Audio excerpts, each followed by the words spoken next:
bebre na yensa asoso enne obenem bosome de toso makomako edu nwotwe fi champimienu ene aduonu nsia ne bosome miensa no mu a yede eba besom mo se anwumre no nsia ekase ye mamu nyina adwo ammakwa aba edemba Owia Kaseɛ mfonyiri so ye kam se kase bedada no na ebumfumpa na etwa no mu kreyinke ewo precise FM 105.9 ewo kumase ene ne mpatem anmo ama mo nso amutie ewo kasa fidie no so no monya bi etie ewo ehonoma enye asem ketwa www.owiatv.com sa enso na Owia TV official ewo TikTok Owia TV Facebook na Owia TV enso ewo YouTube enye asem ketwa kra ententem so a ensema apade mfo kunwura kruche ede agungu musemfo asema ya kroji se nyankopɔ ni so a yade besom no die edi mu akote no ni animu no bi enie menemo akasa ye aya amoase ntoase atopie tomu a ejeje emma abra won mobu wo nsa no mampanyina be de akire ene ye naka makoba kubesa henu wode akwa akoche suku bi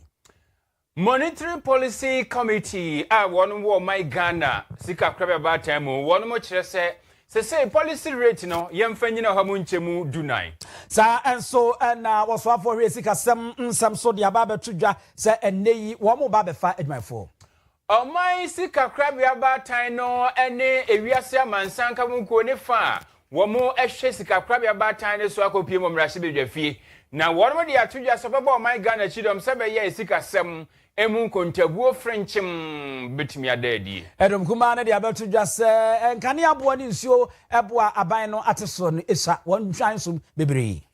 edom kuma kro ya eno mo kire se wan Ghana CDB a aban kofa ede beto fa ngoso se eto no wonyi mfiri honom enkane jom de man pipi amanyo ko Fred wosi ma wo blame ne okase court amani bedi Edom Kaseɛ ewo mrahye bedwafie adwuma won mu die so ene nam so amakanifo ademadom kuma no kire se enei se Ghana fo kwoto aba anka omo edom kuma enne yefro mo nkokɔ nketenkete no ka omo na be edom dodo pi na ka we ho don hwe ba ko de animi yede ba na yede ababa somwa enye asem ketwa ya Bolivia Enterprise a womudi nuane a eboa manipadua ne timi gina namro so nenya ahoden ede aba won mo aso yasene sa enso ene dwabinura bank enya asem ketwa sika semu dwadie wi won mo a won mo maka na ato santene edi we machi a enye asem ketwa akenkanfo be no ambete enka anwumrei ayemme abusia pani obusu aduomi mene nana kwame achima no pambo ententem so a Kaseɛ no enchiremu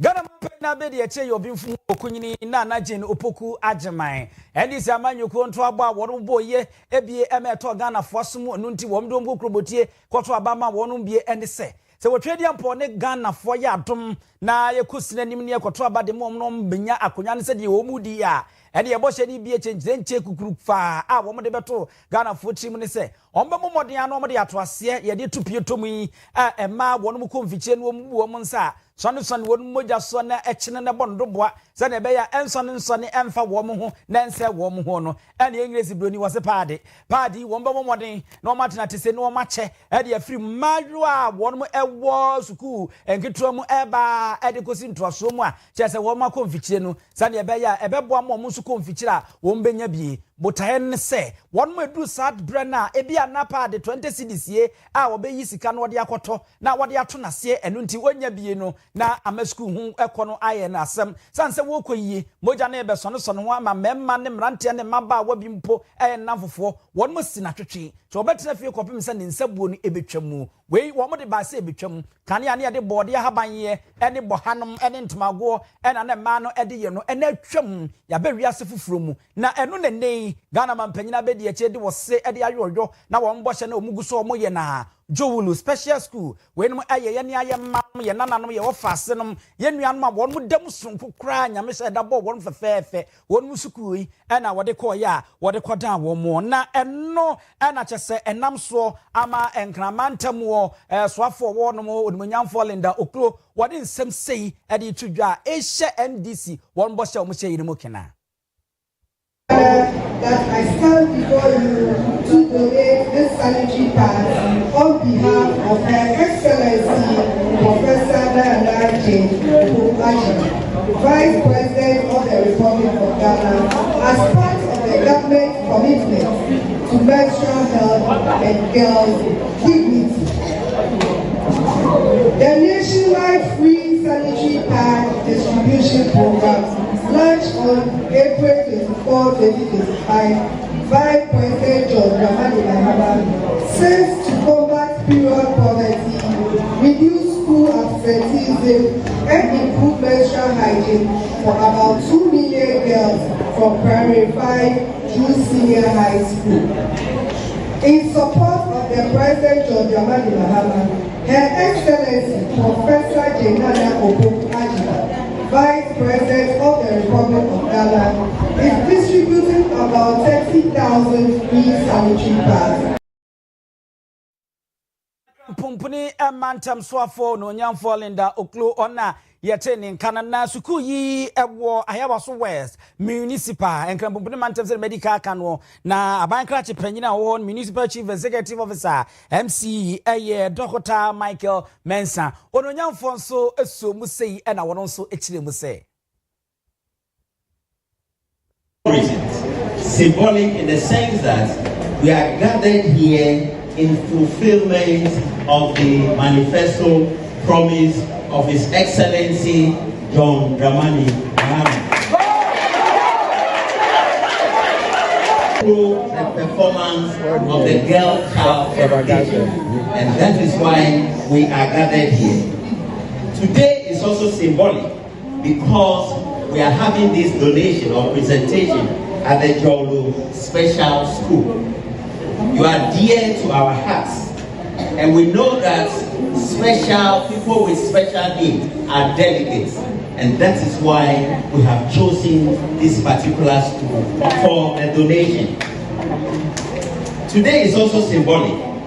because we have in our midst our hard-working regional minister, and as you rightly heard, this is the first regional minister to have visited the Jolu Special School. Today is also symbolic because we have in our midst the Member of Parliament and the gentleman who also doubles as the Deputy Minister for Food and Agriculture. We are happy to have all these people in our midst.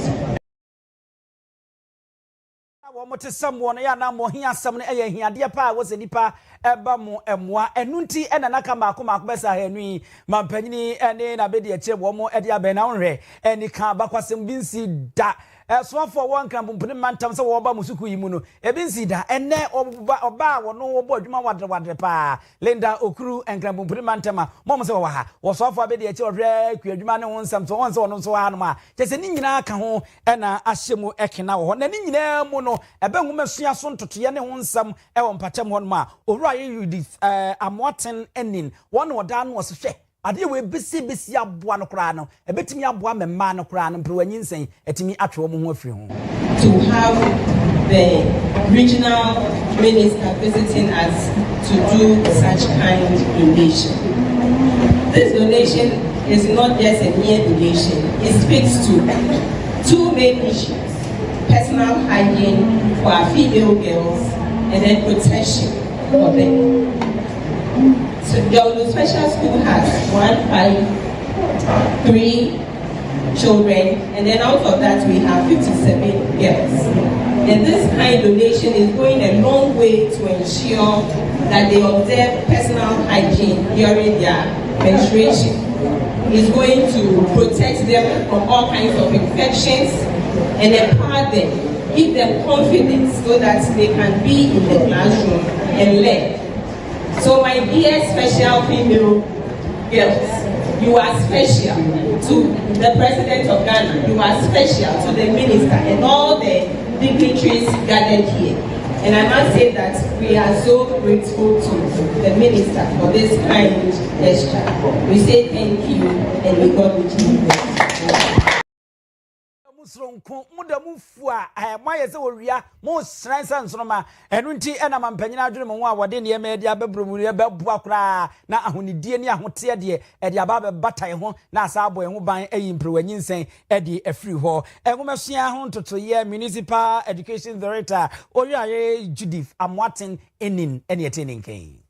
Monetary Policy Committee ewo o my Ghana sika kraba batan emo wonu mo akosi nkonya no wo kire se ba bia na nka Ghana ye monetary policy rate ejina se se de wonu mo ahwan so na what the basic point be and the year ejuma no wase basis no wo mo atwa so be se 150 basis points enu ntino se odi egunsani ani dia na kane ba bia na nka ejina Amu nchemu edunwotwe na ene eso ehwan abegina amu nchemu edunum achiripo enum ewo honom ne no ana wo chemu se wei eye anamo ampanyimfo etu ahwe ede aboase be ya oh my Ghana said the niema buo esi etie de ka ne se inflation ane de ka ho ni nyina no wono betumi ade wani ade achiri na wose wei na ho akohie sanse enchere ena America man no esese antokwache ne a wode ekosoe Israel ena afi Iran man no eso a enam so amawiase nyina sikasem eniema edi ahim wose eno ka ho bi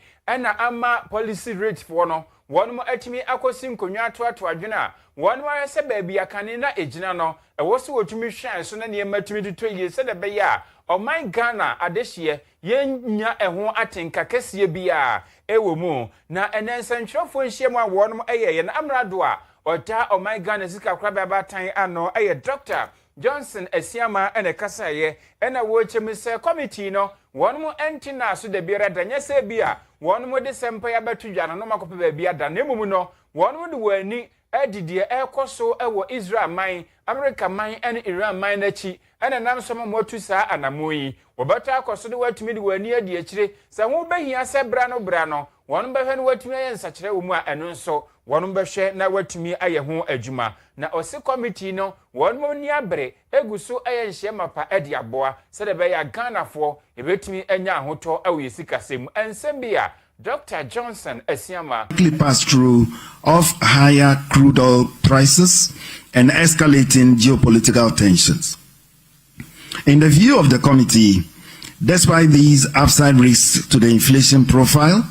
the favorable domestic macroeconomic conditions, and also the high prevailing real interest rates, these provide scope to ease the policy rate further. Consequently, the MPC decided to reduce the monetary policy rate by 150 basis points to 14%. The committee will continue to closely monitor developments, especially in the Middle East, and its potential implications on the inflation outlook. The committee stands ready to take appropriate policy actions as needed to safeguard price stability. And on the usual informational notes, the next Monetary Policy Committee meeting is scheduled for May 18th to 20th, 2026. That meeting also will conclude on May 20th, 2026, with the announcement of the policy decision. Enti Dr. Johnson Esiama wono ene amrado da o my Ghana sika kraba batan no ano ene wo che se nyame ya adwum a eye okotoni ma bosumi de tosudu nwotwe ekosi na dio no suo no monetary policy rate empanyimfo a wonom eye adwuma ewo my Ghana sika kraba batan mu no mbesa nso ahia no makoto atadwen eduru ho a eno nso wonom befa ho adwen. Abusia o main photo sam for yera keso ato forcing what in some ede atudwa na wo kire mu a aban guambo aboso wonma do anu dru mu esefata na eye wo madwuma guso mo yentotoye sade ebe ya aban adwumakuo ahodo mu no won be momoden na afi wo mapa adwumayefo bie na wo de aka wo madwuma ye mu no atimi akọ enkan ewo no mo wo kire mu obubu obosomi no mfi champion mienu ane aduonu num ne da ne toso nkono wo mu si nkonwa tran nkonwa so wo nkonwa da mu bobo hu di atepoya efa kwampapa ombefa so na afi wo mbeboa ama aban adwumakuo awodo a wo mu hia apafo so ombeba no mabeboa mo modwuma yo aye fe no wo betumi di bi akoka wo mo osi ewom se fi champion mienu ane aduonu num no oban yi aye ohyaso na nkanya wo no pe enso wo no kobo besia ekobro besia opepepim edu anson 17 billion Ghana cedis ya wo mo di tua adwumayefo eka ewo ho no na wei de wo kan yi abra na chese wo mo ne mampanyi John Dramani mama na ahyia na je se eya no toto a won mo edi nkomo e wo kyire mu se we ne de won mo behwe sesebia kroto won ma ho de beso won ma kwankro na enkoye se won mo kotukotie na de san won mo yam won behwe won man se ne esikasam esitie de chance esitie ene emododo obekomu ne de agum se ne be ya yebua so a ebetimi ache na aye fine and salaries, proposals of conditions of service amounting to 7.4 billion Ghana cedis, which we are reviewing. The 2026 agreement between government and organized labor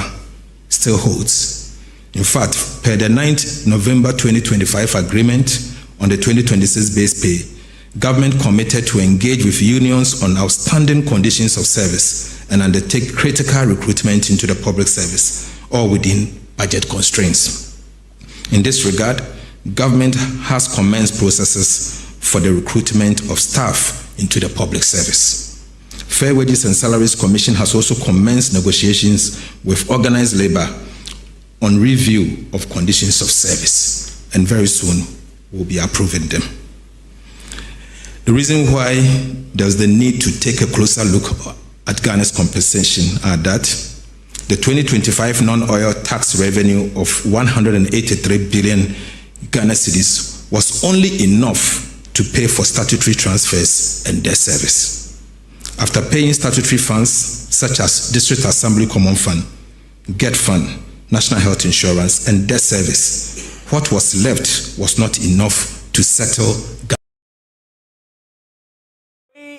Omen photo sound for Owia Kaseɛ ato forcing wono ena yetene nkano. Managing Director and Chief Knowledge Officer Edema Ewiase Amansansi Kakraba Batan eye Owia Pascal Donoy na wodi ato edwase wono beto akoso na watimi ayanhia mapa edi abo omai Ghana chidom pampe sedebe yesika semu nkonchabuo no ebetimi SCP na asita wochiremu Ewiase Amansansi Kakraba Batan no omane Ghana ayonkoye no eye mapapa anuntinya de so mbefiri yachi de bierada ne mombeto akoso atumi anhye mapa edi ata yachi amesika sem atumi agina yi ensemu a wode kotu dwa ewmrahye bedwafie bi eni. But more importantly, because of the principles of the World Bank, we place great value on our relationship with parliaments and the need to engage not only with government but with Parliament itself. And this is why we have put in place, along with our colleagues in the Foreign, Commonwealth and Development Office of the United Kingdom,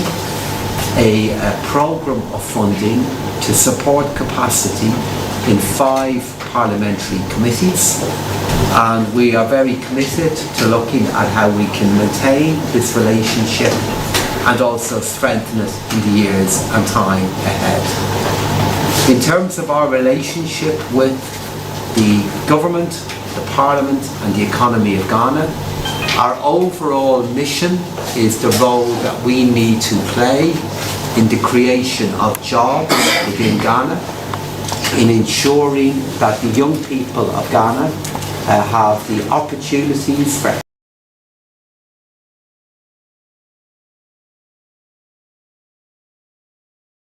Kimua, where Managing Director Sansi Chief Knowledge Officer and the Sansi to January no, and a canifo at a ma or my Ghana Rashid Jeffy, one Mudom Kaseɛ no, a Ram Hama Yarga, and so HS one bay wa for Mudia, a day a boa said a beya, or better say a bind over to me at net in the woman say, and this Samanyuku and a tear drasso, and a woman Adam Kaseɛ and so, one more enam and this Samanyuku soon a com Rashid Jeffy dear, Nanso, and no chess on Betranse. I ha masadi abani si pebia wayo my Ghana sika sem debi one mo nyesa de berada bewa from dia de wani edi abani wachi said de beya sika sem hye no betumi aye ne yi na ose adanse akura ewo ho a kyese se wo hwe amfimpi no ene adununum mu ekwan abani fa so na watoto o mani sika sem ba bi o fafriye ene de odi abedura kyere se adwuma pade wonom eyi bi mahama ayarega. The problem of our country has always been the mismanagement by people put in charge of running the country. If, as leaders, we have a clear sense of our priorities and we engage partners on the basis of our priorities, we will be able to make great strides. And that is exactly what this government is determined to do. Let me assure you that we as a majority, we don't blindly approve things brought by our government. We also go through a rigorous scrutiny because we have taken a decision that even though we have an overwhelming majority, but our chances of remaining an overwhelming majority will depend on how credible we are as a caucus, because the voters are watching. And so even though we're in government, if you go every day and you look at questions asked of ministers, you find out that a lot of the time our members ask the ministers questions on the floor to hold them to account publicly, even though they are the same party members and they could have just walked to the office to have private discussions with them.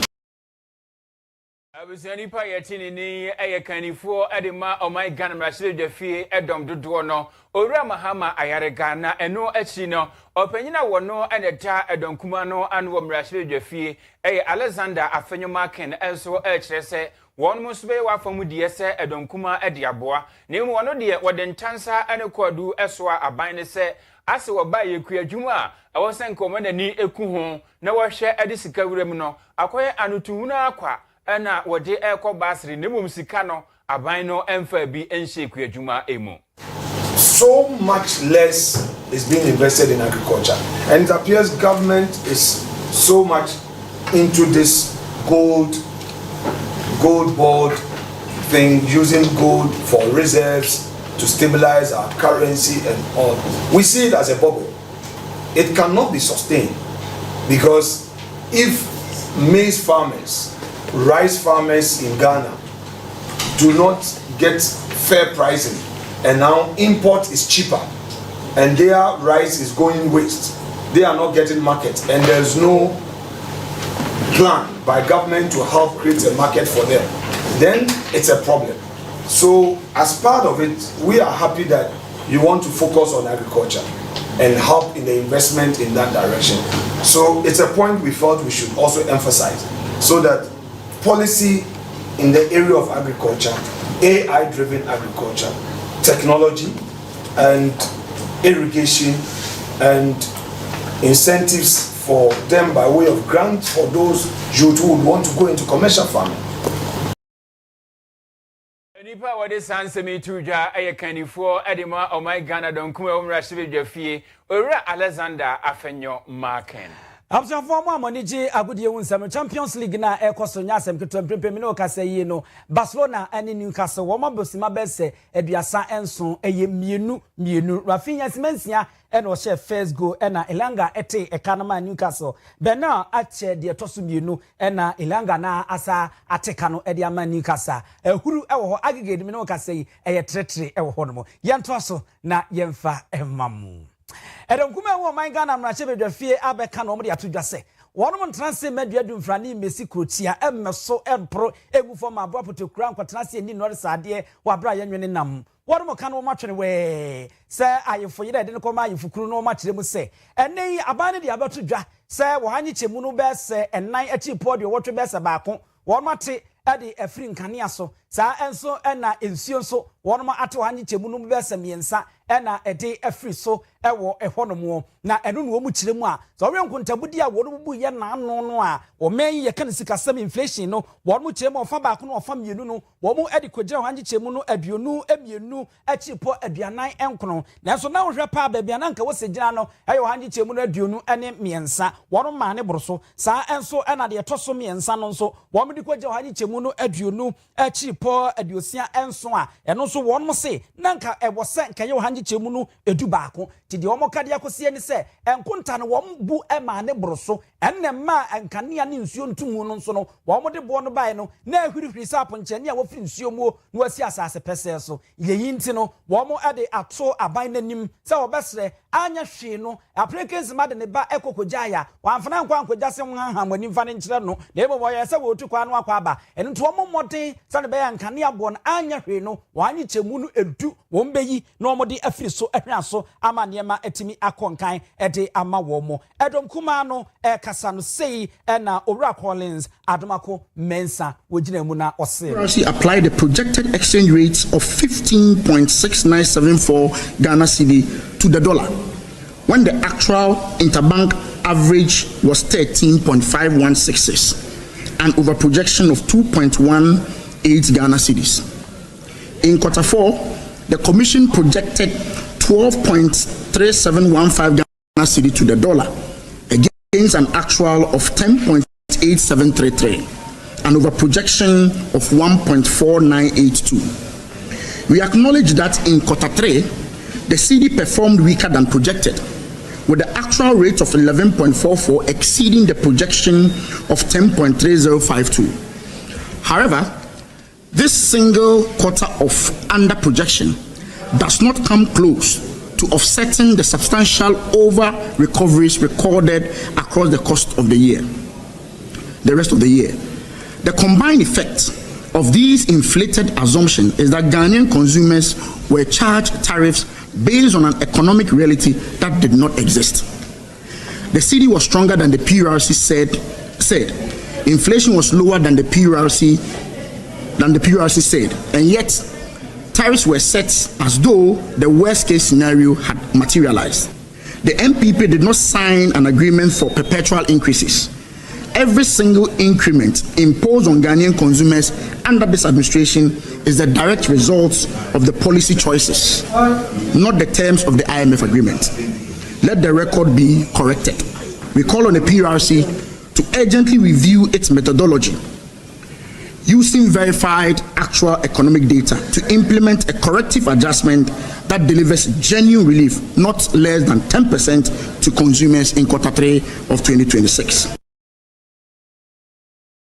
Amenyuma crisis in trust ade bi aye adwuma bi ama won mo bre won mo tete afie mu enhome kro mu ntimi nhome ya do won mu sukọ ne ade a aya mo mfa wa ntichemu no nkontabu de na esefata e forma no nsi kasem no ena emfa ntotomo de na mo mfa nsi ginan na mo mfa mu anya hwe kura na nka ama fom kura no na anya ohan ntichemu no edu okọ man Ghana mrahye bedwafia energy committee ranking member deputy ranking member Collins Adomako Mensa wono ena wakasayi na ewodon kuma na famu ha Owia Collins Adomako Mensa wode ato aban no animu se enchere yekura aban ebetena adwaso de bill bi ebeto emrahye bedwafie ema won mu ye ho adwuma ene sa bill no abaye mra prekope eno ene kofa ba yese fanwa yeto no yemfa sidi ba ku bia ento tulita no eso na no ene wo se eduru ahokyire beremu enu ntie be ya ankasa liter ba ko aban ade sidi kro eto so no wenyi emfamfiri ho no mesede be ya Ghana fo ho ebetimi ahare won wo kire se enchare enantokwachane a America man no esaye ewo Iran so ntino anya nsusuaso ewo fango bo no so ewo adwaman so omanfo okra won munum de kire se ntokwa no etokwa so se ya de a ene anhwa na bare ba ku bia no epejade mu akogina bese dollars no oha aduonu eba ne sanso de a na Ghana ba bia fango buo ejina sesia no ye sanso ebetum bi ne no Owia Collins Adomako Mensa ekire se yentimi entonkoso enyeje tuo sei wa bra Ghana de hye ye ho ekire no nti ena mo ka ede akire aban se wono ankasa ena de saa etuo no eba ye se de be ya ye betumi agyeji se sika no na akoba ne se eka hodo bi a ede da ho a wono beto ye no ye betumi edi atuatua nanso ato apentinti wedie aban enyisa wansi di tuo no emfa emfiri fango no eso ensemo a Owia Collins Adomako Mensa ade tu dwa The Sector Levies Amendment Act of 2025 officially added approximately 1 Ghana cedi to the price builder, bringing the total energy sector shortfall and debt repayment levy to 1.95 Ghana cedi for petrol and 1.93 Ghana cedi for diesel. Moreover, the government itself had announced that between January and December 2025, it paid approximately $1.47 billion to reset the energy sector, including the full repayment of the 597 million Ghana cedis drawn on the World Bank partial risk guarantee and settlement of all outstanding gas invoices. The World Bank guarantee has been fully restored, and the government has stated unequivocally that the era of unchecked energy sector debt accumulation is over. If the debt has been addressed, if the guarantee has been restored, and if the CD is no longer shielding consumers from levies impacts, then the justification for the 1 Ghana cedi Dumsor levy has completely evaporated. Keeping it is not policy, it is punishment. We call on government to immediately amend the Energy Sector Levies Amendment Act 2025 under a certificate of urgency to repeal the 1 Ghana cedi Dumsor levy forthwith. Additionally, we call on government to direct a comprehensive review of all taxes and levies embedded in the petroleum price build-up and to intensify those that can be suspended or restricted to cushion consumers from Deputy Ranking Member, Owia Committee, one Musha, one in year and some so. Owia Collins, Adamako, Mensan, or the San Semi, Etuja. I don't come on any pressure crodom, Womuguso. Woman, you between Biasa Ghana for better one capano matter or Massie. It is to cocoa a boy into swa a baye a baba dear, and you mukram say, Acha senya sem ketwa kra na womanu manu asantemantam se de maten dada no wonmo nam e na ma na mo fe so ne empatam ni adea na owura a ye friend se Frank Anodom pre wonu nyamfo yi ensa womadu agi mrache bedwani wono e na ebadom kuma na oye trene epanyini Ignace Boni kan se minority chief repo what in sem media betudwa bo se womana muntu a wonu mutu nsabia kusabia kroto akwese uwu afidie e na NDC fo no esum e de ama womo wo se ene NDC fo and some omu kruche de soma womo no eye ni hahane wo nsam no womo sendende ma womo messages said the Ignace Boni beka na enya asem ketwa mo anya ne mo ye na ebem se mo anya ne mo ye bem se ane wo se wono mutisi ya wono kokora de enya asem ketwa wa santemantam office ne ne mpatamu ane ade kroba kokora ye friends se bom kromu de ane nyame nkwa anka boko kromu ama womo eho kire womo pa sentini se andi samanyukuo ni bi bomode boa payo bebia eye edom kuma yi aboabu akoko akuafo no a womo no womo kohie mu no modi nkita ho no eho pe na wono so aboabu adoma no ene womo so tena womo so no womo di nkomo na eze we no womo boapo ene ye wo se eka to na bonko a enka ekasie ni se twe ma afanu wesi hey ayi hausa ni besie bekotei ene na yesa nya asem keto akra na so abambofo yire womo tamu den pa eye adwuma mu odin a oye na bia entimi ama na so wo se ani hahane no Prinkins ma onu ni fie no watutu ndi egu ni nzamu tuntimi mfa ni hahane emfa nko Prinkins mefi na mi be NDC for ma start sending messages when jadi omu ya na edokumu when jadi omu ya enu betra ma enu and I say ye njai enne enjai ochira na no enro e kotepa ye kosi e ko shekuafo ene omodi nsa woso no no mo so mo ko bo tent wo hono ye ekom ehwehwa ne dan na mo ko bo tent a wonti mi aka sampa bia nkyere kuafo no ekuafo no hu ye mo gibum obia ba minority for ho omo ba me fa mo chawo mo nsiro mo hu guru omo kan chom se mo ko kan che ye wura mahama se ye ni tutun ni no a play no akoto miensa no and 9 play and 9 no akoto no onfo mu miensa nko no fo tie kuafoka Adam kuma na trend chief report was mampanyini na sa NDC fo no ba so mo no mbedi nkoma munhuru wo mo se de obi akobodua ne de kwa antoa mo akoda ne no ene opambo na abodua ohui wo ba beda ne ohui ohui na munhuru wo mo na mo kan chense wo mo nko na wo mo kan che mampanyini se wiem sen nan na wakoto no wonfa me ensa nko no mfa sika no metua kokofo ka enye no no na enye aduomi na abodua wo bo opambo na abodua kwa akoda ne ehui wa abodua ehui dua na enya no ehui medasi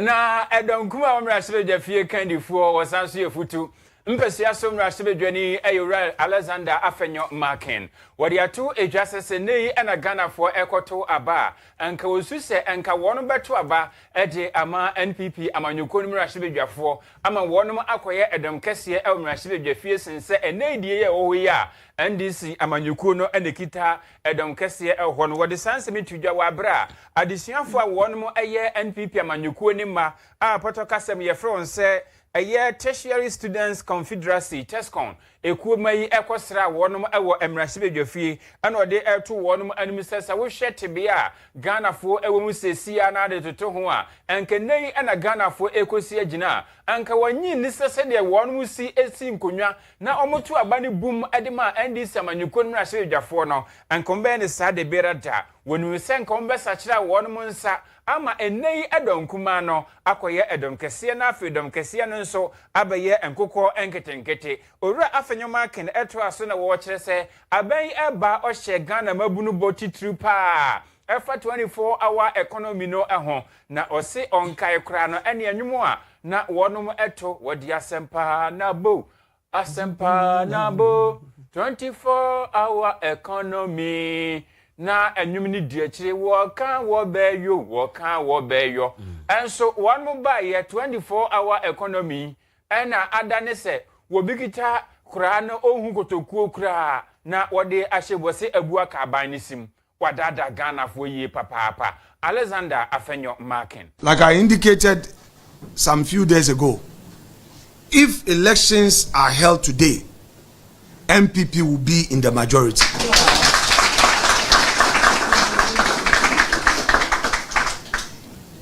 But that would also require hard work and loyalty. So we have no doubt on our minds that you take up the mantle.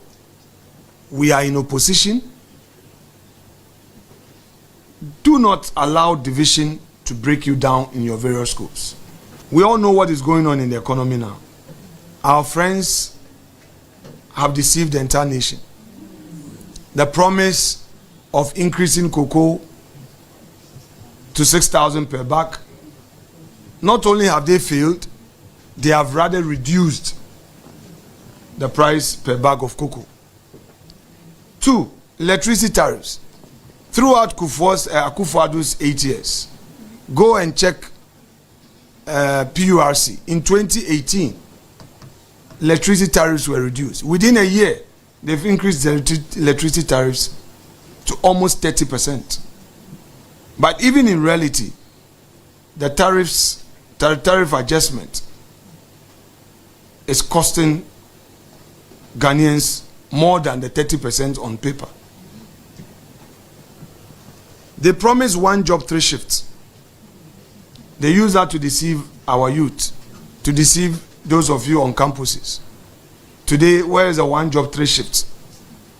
They said even if you want to weed at night, they will give you torchlight. Where is the torchlight to weed? Na owura Alexander Afenyoma Kamana so sanso ediato TESCON ekuoma no animu se obi eba na obeka kire won mu se NPP amanyoko ni de wono mo eheda ejina ho edema enipa titiri bi ewo mai Ghana mu enti se de berada wo se won mu ya amanyoko a wo ba o hese Ghana ni bia ebedi. There is a huge responsibility on us, especially those of you on campuses. They would introduce tribalism to confuse you. But MPP is a party of diversity and inclusiveness. MPP is not a tribal party. MPP does not believe in a particular tribe having opportunity to lead or work in prominence in the party. MPP believes in hard work, industry, loyalty. I sit here as an Anloman. My dad is an Anloman from Volta region. My mom is from a small community in Winneba, Ifutu. Why should I be the caucus leader? In fact, in Central region, we only brought 4 seats on the table this time around. Dr. Bawumia himself is not from a major Akan tribe per se. It is his industry, his loyalty and hard work that has earned him that privileged position as a leader of this great party. So if you are here and you are from a small tribe, you are from a small community, an ethnic group, don't let them come with their propaganda to say that because you are from an ethnic group that is in very minority, don't join MPP. MPP belong to a certain clan. Dom Kumano, Owura Alexander afenyo makena no si yape ana mrasibe dwane wogina ma de hye wo akuapem atifin pesua so eye owura Samuel awuku wono nso adeto wonom anim se wo hwe NPP amanyukuo no a wonom ani abriye papapa ne nei akonwa bia NDC amanyukuo no ewo mrasibe dwane eteso no amfimpinu ani aduonu nwotwe womo NPP amanyukuo no kwakogina mu pintin sa belaba na wone wonom aprese de be ya sankonwa no one betimi ajeje. Police will be storming the campuses. 2028 elections is all play on. Nobody's seat is safe. No NDC seat will be safe. We approach every NDC seat like a normal seat. So that with the way they were able to enter our fold, one secondary, one Ablekuma West, one Equiapem South. Leader. Yes, sir. So nobody's seat should be safe. Everybody's World Bank will be a microcredit. I'm coming.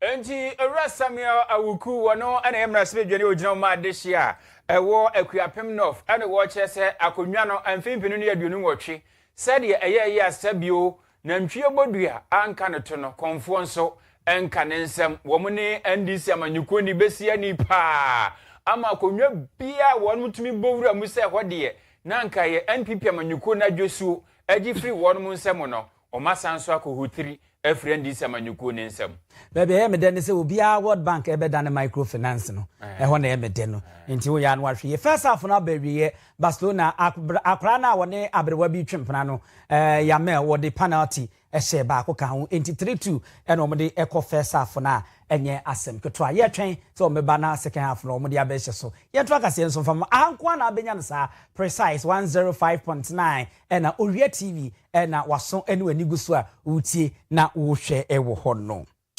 Omeyi eba wom abon mo hwe sede be ya wokwa amugye mu a obenya tefe kakra na ade abobra meche National Insurance Trust Social Security and National Insurance Trust ye senate won mo achase abomu di dwumadie bia omo ne Ghana Trade Union Congress ye Ghana adwadifo nka bom kwei aka abomu abon mo edwo won mo se botaye ni nyina eni se won bebo moden na won mo acheche won mo asebe eba no eye nhunumu ni hunkan wo senate kwan yo mfa so di wo mu dwumadie ene botaye ntikra na wo se wo ye adwuma sabi wudi bi etototo ho no na daache bi no wokwa amugye mu atimi aboa wo no wo mo ntiase no we ya akwanya wo no mfa so no mo dia sinkonwa tankonwa so no ma cheche nsemu yie pa e de akye ama oban ba mamba pabia no so atimi ate ase e wo no mo dwumadie yi a wo no dia se ntia mo de atoso no e de poto kasa change pa empowered unions secure year futures deepen pension literacy across Ghana and one match mu dia ma otwi no se ne be ne ma betimi akonkan na panyina be de akire a wotua ano meche Social Security and National Insurance Trust Senate ano ena chese Adam Sule wodi animu a wo chechire ensemu na bra wo chire mu na ne wo kotu at 2008 article 7 says any ade no de chire pension eye penumu ene hu sikasem no sei ena Adam Sule wo chire mu.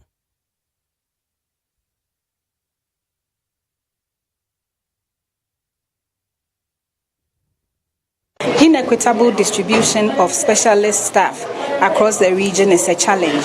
It is not basically because specialists are refusing postings. It is actually because we have very little number of specialists here. In fact, for all cadres of staff, I think the central region is lacking. We are not having our adequate numbers. And when people work for some time, we need to grant them study leave to go for advanced training or further training. I would regional engagement with TUC. And an idea about Marseille. Yeah, church said the operation is near Masokoso. Said the registration, register members. Types of benefits are ewoho. Now benefits no ye old age as a pension, retirement. Yes, so ye invalidity. Said the ABA we juma ABA BBAC I want me jume biom. And also into a church room. Wuni honum na say what contributed to scheme no. Omo waja on behind no. Say with relatives, with dependents. Claim be home the mom and also your church Yes, also trom say the Juma yede said the digital channels. Said the net 10 bien I was so cost branch. Ekoye the Juma opesa way says snate Juma. Which may you see channels maybe a sans for virtual branch. Into the may be bro my year church row. Now you feel say your church mu we and I say your choir. They'll have more information about SNET. Send them my yeah. They will also get to know so almost SNET, say virtually, say physically. Ora Adam Silly na yeteni kan Senate panyini abediachiri. Yenkom finfini mantam emo na empanyimfo a wonom ahwe apomuden so won finfini mantam ana wonom echese won mesre empanyimfo nko wonom mu apaisan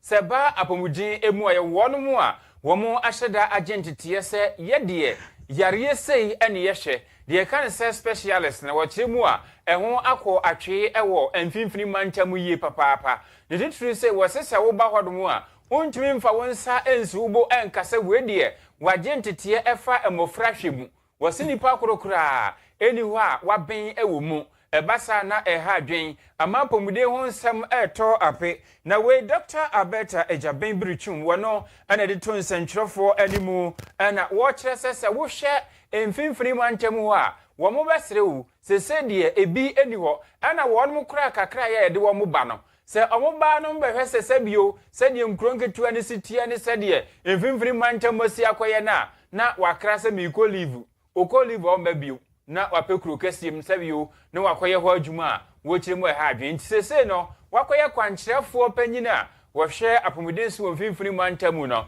wo mo ankasa pese wo ye nhye ewo mantam ni mu wo mo atumi atete nkofo bi no mababua ama apomuden ho nsem atumi atutuye ensem bia Dr. Alberta Ejaben Brichum.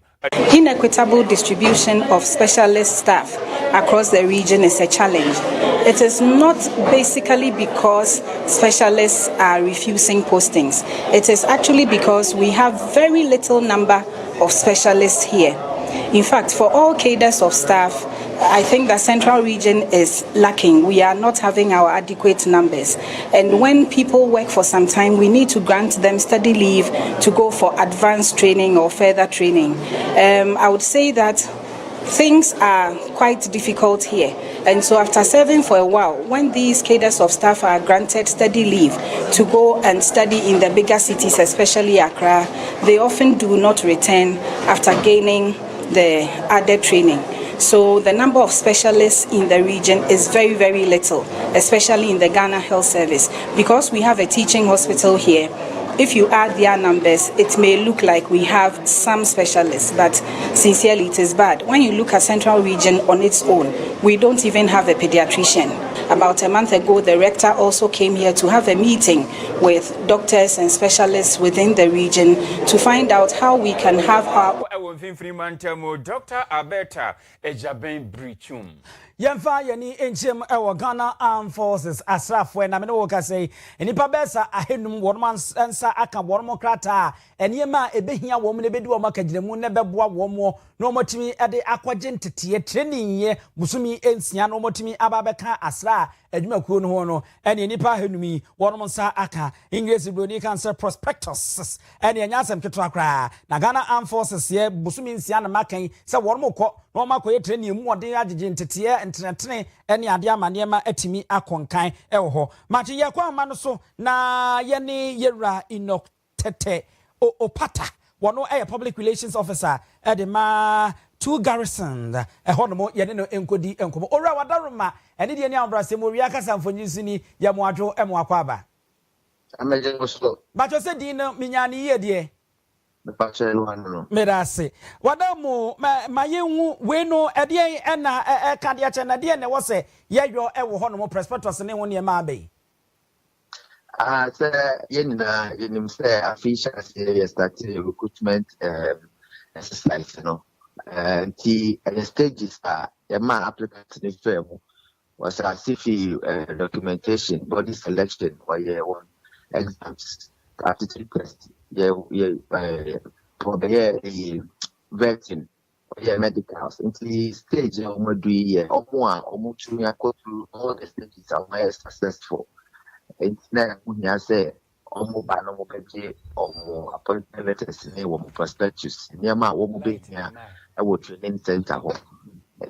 the yedi Western region no. Now across the 16 regions, 2,000 applicants and my successful eco training. And the Western region, then so your quota was 2,000 nemo. A first batch of the recruit exercise. Now Western region,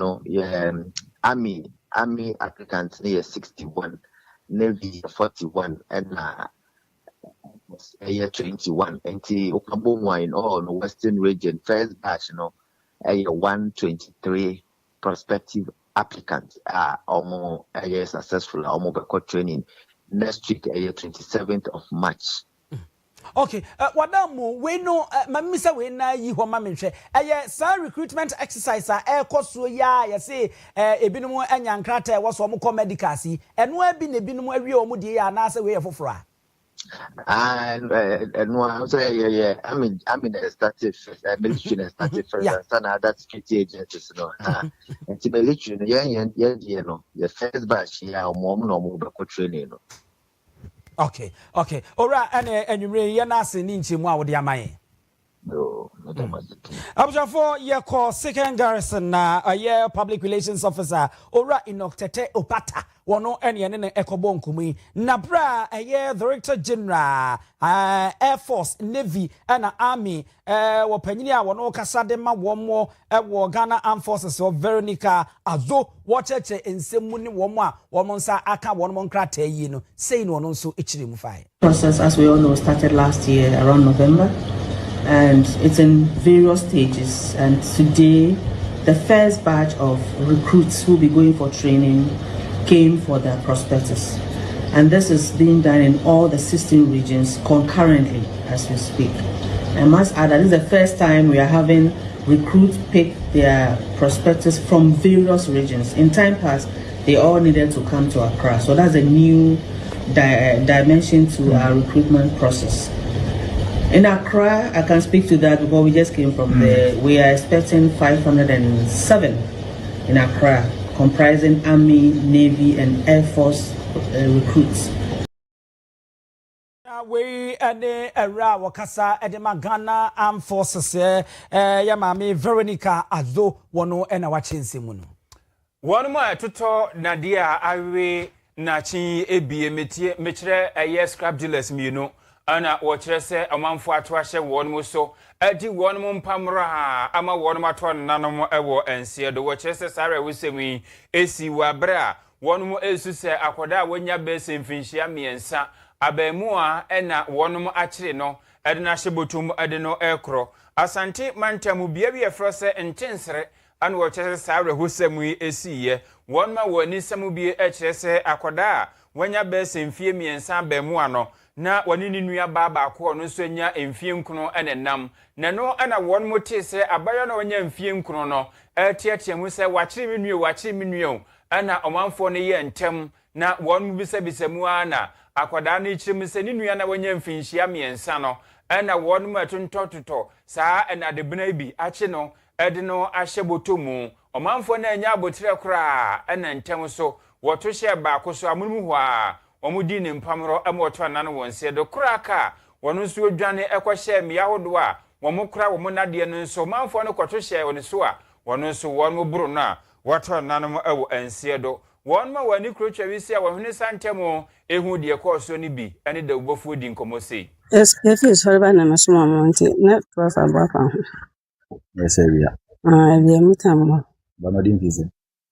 ai pene no 9 years kitu na ka bosom nyasa no 3 years nti oba ya na o maide moja na tofano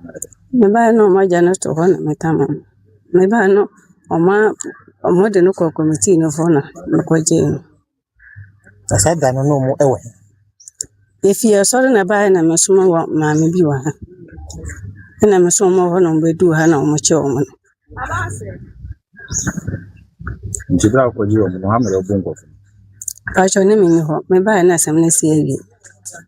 timba no mo kutanko na Abuna etuno atimi kasa. Let me check in there. Ketu ano. Ontimi nkasa sa. Ontimi nkasa. Anu wese woje na ho. Isenti bia mtise. Akola ni ti. Anu ede no cause. Na doctor for CDN. Namunka. Dansini bia nani esamudi ekoso ena oni nsentrefo kasa enu akiri no ena assembly member one tins retabri kokobin abatu ompotemu ayonu nyamfo gofredamu a wono nso echese de ekoso no entwaye kura se bibi kura na asia na ewosenka won mudane nkofo ekwahye positive wonsa esense omu ankasa edemra ebehye wonsemu eye condemn for ena omo achi akura bi ahyebuto. Unfortunately for him, na enkwani ye mienu pani kakra tipa enyi ni de meka ekofie ko ba amane ese ni nua kuma no bi ache na hyebuto ena e ba asa ma awofo no so edi meka etiatia ko na wa ni bibi se esi na entiatia mu se ekoso a people mu a omo wa around no bai me de obusamia se asumesi obenten nipa eba ho a ebia omo nte ya mnyanso omo bo omo ama ese sa nkofo ye inform no aduro konfa ba nipa ye sa de no busam sesi a minim because ada no fi ha ya na ne ye program me so me di me djuma wo esoro ho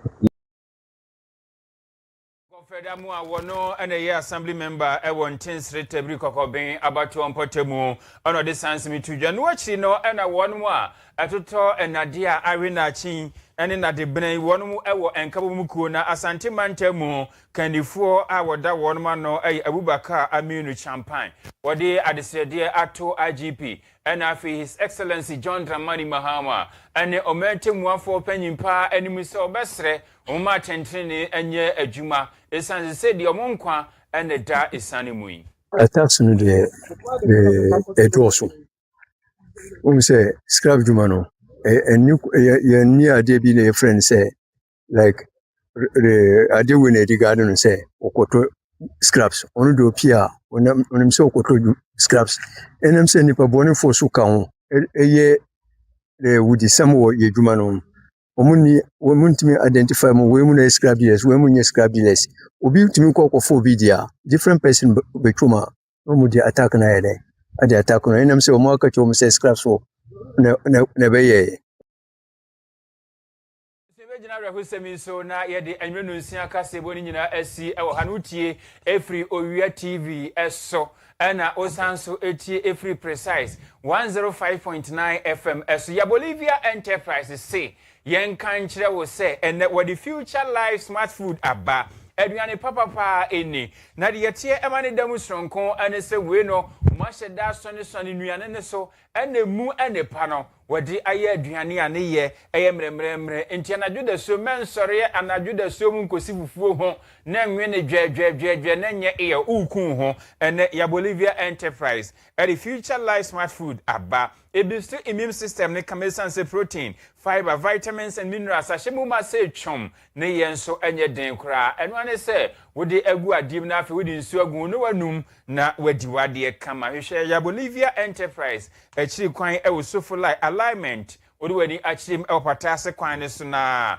ayafre ye ewo 0242 878090 and 024601 0150. Oba modern average in rural bank and so it was 0242 387498 0242 387498 and now say what are star 389 star 984 hash na u follow instructions na u show them so be one say what be shareholder e will drop rural bank ni je na ba kuni wo mu jira wo na mro so sa bo papon face deposit e bo modern ya yedi wudwuma bo so miensa bo so minsia ne bo so midubienu e wo na wo abonta sika na akono sei na ye fefefe ye chew sika semu dwadie e ma ne yakono pa enti ene bo anan na ne yen entonsa enkamum na ye ni dwumadi. And I send command newsroom abuafo enyina akoso asumwa kuku agenda and afei odi wani chirim MCR yen director Oba pa ya Grace and ne dom ni nyina Simon na yaw Mr President anyone mark nyina ebo chi dem ye de kase boba samfo ayra asante ye boa Benedict akenkanfo ne ye me nana kwame achiman opambo menunua abusia pani ousu aduomi